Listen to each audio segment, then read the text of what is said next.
So it's been almost 2 months now since I published my How to Become a 37-Year-Old Broke Loser video, and I owe everyone a bit of an update. I was originally planning on doing a much more polished update video, but in the interest of actually getting something published, I'll just do this much less scripted video. So for starters, let's talk about my financials. So in my last update video, I said that my revenue for the month of November was on track to be about $1,000, and the final value for November that actually went into my bank account was $977. But what you're probably wondering is, what was my revenue for the month of December, the month that my 1-hour video started to go viral? So, for the month of December, the total revenue was $7,452.31. The revenue breakdown was $4,534 from watch page ads, $1,403 from Super Thanks donations, $1,055 from people who have YouTube Premium, $257 from livestream super chats, and $173 from memberships. And it's worth noting that all of the numbers here are in Canadian dollars,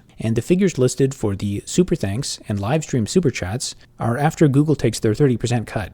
And considering my living expenses of $1,600 a month, that gives me a net cash flow of $5,852 for the month. Now let's do a review of my balance sheet. On my first personal credit card, I now have a balance of $50. And on my second personal credit card, I now have a balance of about $30. And on my business credit card, my balance is currently down to about $270. In terms of assets, in my personal account, as of about the end of January, my balance was about $1,700. And in my business account, I now have a balance of about $700. So considering the sum of the assets and liabilities, my liquid net worth is now around $2,050. And I should also mention that I've already had the root canal done, so the cost of that is already considered in these figures. This means that the immediate financial urgency of my situation has now been resolved, and you guys can stop giving me money now. When I originally posted that video, I wasn't quite sure how many views it would get. I thought maybe it could get around 10,000 views or so on the low end, but hopefully at least make enough ad revenue to put me closer to being cash flow positive. I figured that there was a small chance that it might get a lot more than that, and it looks like that actually happened. I told people not to give Super Thanks donations in the video, and to be fair, I did kind of expect that I might get a couple small ones. I didn't quite expect to get so many though, and I really appreciate everyone who gave one. A number of people gave well over $100, and I think that's a huge amount of money to give someone who you barely know on the internet. Some people even gave a Super Thanks, despite the fact that they're not in the best financial position themselves. The $7,500 didn't actually go into my bank account until about a couple weeks ago, after the 22nd of January. So until just a couple weeks ago, I continued to be even more broke than I was in the numbers that I showed in the original video. As of today, the month of January has ended, so I also have the revenue numbers from the month of January as well. For the month of January, the tentative revenue for the entire month was $6,192.19. This figure is not finalized, and it's not in my bank account yet, and it won't be until sometime after February the 21st. Now, looking forward at the current revenue so far in the month of February, the revenue is down substantially since I haven't produced many videos. So what gives? Why haven't I been making more videos? Well, that's a great segue into giving an update on the current eviction situation. So the first thing that I should mention is in my last update video, I said that my N13 merits eviction hearing was on February the 19th. But on January the 8th, I got a notice that the February 19th hearing was cancelled. And instead, I was going to be pulled into a case management hearing, so there are still currently about 30 other people in this building who are still fighting the evictions. And the point of this case management hearing was to ask the question, should all these hearings be held together? And I learned that in this much earlier case management hearing, which is almost a month earlier than I was anticipating, I learned that there was actually a possibility that they could adjudicate on certain preliminary issues that would later have an effect on any N13 merits hearing. So for the last half of January, I was kind of scrambling to get my evidence together in what I thought was a much shorter deadline, because I really had no idea how many topics they would be reviewing at this case management hearing. And I didn't want to get caught off guard and have them rule on something that I didn't have evidence prepared for. Overall, the case management hearing only lasted about 3 hours. As it stands now, my understanding is that another N13 merits hearing will be scheduled for the future. During this hearing, we'll argue whether it's necessary to actually evict the tenants to complete the proposed repairs, and also whether the proposed repairs are actually in good faith or not. As of today, the next hearing has not been scheduled yet, but my understanding is that it will not be scheduled before March 31st, so I'm still good to live here for at least another couple months, possibly more than that. Depends when the hearing is scheduled. Now, for the next section, I'm going to respond to some random comments. This video generated thousands of comments, and my mind is just swimming with ideas for responses and new video topics that I could do. But if I actually just sit down and try to make a high-quality response to some of these, then I'll just never get anything done. Someone commented, "Is this video AI generated? Well done, very realistic. Why do you talk like an AI?" So I actually got a surprisingly high number of responses from people who actually thought the video was AI. And I think that's actually kind of amusing, but in another way, it's actually kind of scary. In the future, we probably will have to deal with AI-generated sob stories from people asking for money on the internet. I think the primary reason that the video might look like it's AI is because of how much work I put into it. So for example, right now, I'm pausing and not enunciating things, using ums, ahs. The total time it took me to produce this video was approximately 1 month. The total recording time of the video was about 18 hours. And if you go back and watch the video, you'll notice that my beard is slowly growing out throughout the video. Another Easter egg is you may notice that at one point it looks like my mustache has been shaved off, and that was on the day that I actually had the root canal. I probably spent about a week in total writing the script for that video. And for many days in a row, I would take about 100 lines of the script and then edit it in the morning, and then spend about 2 or 3 hours speaking out the day's script later in the afternoon. I would often repeat a sentence over and over again many times. In my natural speech, I use a lot of ums and ahs, and I often mispronounce things. And I figure if thousands of people are going to watch this video, I might as well just say a sentence over again to pronounce it correctly. Even in this video, I'm still probably going to edit it down quite a bit to make it not so painful to watch. If you really want to listen to how painful it is to hear me speak, you can go watch my live streams. Okay, for the next comment, as a student right now, this is kind of scary, but also maybe slightly reassuring. American CS major here. I am scared for my future. Now for me, that video is primarily about entrepreneurship, and this is something that I probably should have done a better job of emphasizing in the video. Personally, I plan to never go back into the corporate tech world at any cost. But if you read many of the comments in that video, you can find a lot of people who really do enjoy it. I also went to school with a number of people who said that their corporate experience was a lot more pleasant than mine. So there's definitely a way to make a life out of it. And as long as you don't have grandiose and unrealistic ambitions like I do, then it might suit you very well. Having said that, even if you do plan to do a 9-to-5 career, there's still probably a few nuggets of wisdom you can take away from my video in order to maximize your career. Okay, on to the next comment. 1 hour, 13 minutes, and 25 seconds of excuses, blaming everyone and everything imaginable for your personal and financial failure. The several hours, if not days, that you spent recording and editing this video could have been instead spent getting up to date on the latest in tech and applying for jobs. But nope. Let's go on YouTube and soapbox about woe is me instead. I do see a few comments with a sentiment like this, and one of the things that I almost think I could make a video topic about is the fact that people seem to often confuse excuses and explanations.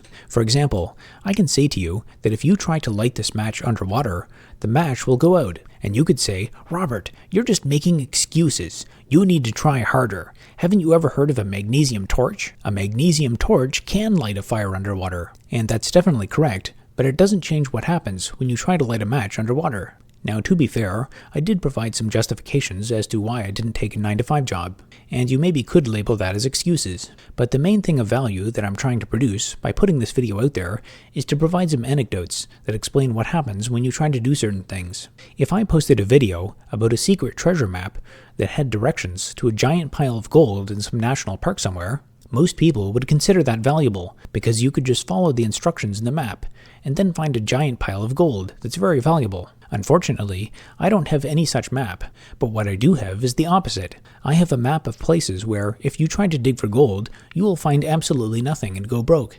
So the next comment was, "Seems like you forgot that pretty much all successful consultants start in existing companies to gain experience and a better network before going out on their own. This, consulting, is mostly about having good connections and a built-up reputation in your industry." Now for this comment, that is definitely correct. It is all about network. In fact, the best consulting leads that I had were almost all through network connections. Now during my co-op placements in my undergraduate degree, I did actually work at 5 different companies. And at each of those companies, I did my best to network around. I drank all the Kool-Aid about how to give proper handshakes and how to introduce yourself. And unfortunately, most of the people that I meet at all these companies were just other software developers. And it shouldn't be too surprising that full-time software developers aren't exactly the most networked people. Most of them only have other software developers as friends. I did keep in touch with some of these people for as much as a few years, but over time, after not really seeing these people face-to-face for many years, most of these contacts just dried up. The other part of this comment says, "For most good gigs, you don't call them, they call you." And in my experience, that was absolutely correct. The amount of effort that it takes to do sales on a cold lead is extremely high. And in my experience, those were also the worst quality leads. However, for a few of the contracts that I did, the way the engagement was initiated was they would call or email me, and I could tell right away from the initial conversation that the sale had already happened before I had picked up the phone. Okay, on to the next comment. The most striking observation I have in watching Robert's story is that he should have gotten a regular job in software or IT and stayed on that career path until having a hardcore specialization that maybe allowed for a solo shift, but only after having a large wad of cash to coast on. Being a consultant or entrepreneur is not for everyone, and it helps to have a huge amount if you're in a large metro area with a big tech sector. And for this comment, I did post a response that you can see here. But I thought this comment was worth highlighting because there's really a lot to say there. Now, I should mention that I'm not exactly trying to argue with the commenter here, because this comment is definitely not wrong, but it's also much more complicated than that. In my experience of having tried both entrepreneurship and working at big tech companies, I think it could potentially be a huge trap. I think if you go and work at a big company like Google for, say, 10 years, you will learn a lot about how to build highly scalable systems. But this will also spoil you quite a bit, because you'll have access to Google's build systems, deployment systems, and if you work at a company like this for 10 years, it's really going to distort your perception of how easy it is to run a company. With the benefit of hindsight, I do think that it's probably not a bad idea to go work at one of these companies for at least a year or two after graduation, just to build up some cash. However, I also know a lot of people from my university days who used to have entrepreneurial ambitions. Most of those people who went into big tech companies completely disappeared from my radar afterward. I check up on some of them sometimes, and most of them don't even post to social media anymore. Most of them seem to have just become ghosts of the corporate machine, and once they go in, they don't come back out. Alright, next comment. Honestly, dude, all those business failures at your 9 to 5 have no impact on your ability to get hired. Nobody cares that the company went bust if you can clearly show that you made a meaningful contribution there, and that you have the skills to show for it. Now, a few people made comments similar to that one, and that's a topic that I want to push back on. There were people who watched the video and I think had a favorable impression of my software development abilities. However, if you look through the comments, you can also find a lot of people who have the opposite impression. But from the audience's perspective, you really just don't know for sure unless you can hear the other side of the story. And that's exactly the point that I want to make. If you can focus your career on only associating yourself with successful projects, people won't even care what the other side of the story is. Okay, next comment. Funny coincidence that everyone you mention in this video seems like a bad person who misled you or mistreated you. A nice guy trying to make cool software and build community. Now for this comment, I do have a few relevant things to say about this topic. And the first is that I definitely do consider some of my consulting leads to have been good. If you skip around randomly in the video, it's quite likely that you'll stop on a part where I'm explaining where something bad happened. For the good contracts, I did mention them quite briefly in the story, but I deliberately didn't go into detail. One of the main reasons for that is that the better contracts were actually building something useful and economically productive, so I have to be a bit more careful about the confidentiality there. And furthermore, these businesses still exist and didn't fail spectacularly like the other ones did. The second reason is that the good contracts are also a lot more boring. There's really not much to describe other than the low-level technical details of the project itself, which are of course confidential. In general, for the other leads I had that didn't work out, I would say there was only one client I had who I would refer to as a bad person. For most of the other ones, I would just refer to them as people who are unprofessional or clueless entrepreneurs who had no idea what they were doing. Okay, next comment. I think knowing how to vet people and opportunities is an important skill set too. You wasted too much time on useless leads. I think for the most part, I was able to dodge some of the worst leads, but this commenter really does raise a good point. Knowing how to vet leads is extremely important. Unfortunately, what I learned is that the bar is extremely high. So high, in fact, that I've come to the conclusion that it's borderline impossible to tell if a lead is going to work out or not. I think if you really want to survive in this business, you have to adapt your business model to be prepared for any one of your clients to go under at any moment. The IoT company that I wasted time chasing around in court had a very impressive board of directors.